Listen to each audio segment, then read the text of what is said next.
Hello friends, welcome back to the new video. In this video guys, we are going to talk about how can we off our Google app notification in our Samsung phone device. Guys, you want to off your Google app notification, so you can off it. And guys, now let's see how to off Google app notification in Samsung phone. In this video guys, I will show you.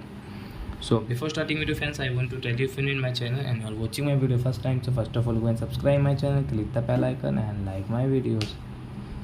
So friend, now let's start video. First of all, open your phone setting and then guys scroll, then guys you can see your notification.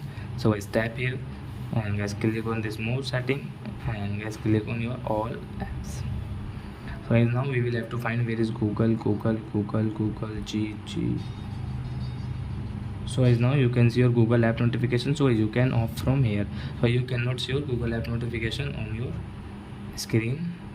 So I hope friends you have understood how to off Google app notification in Samsung phone. So that's it guys, thanks for watching. Now we will meet on next video with new topic. Before going guys, please go and like my video, subscribe my channel. Bye my friends.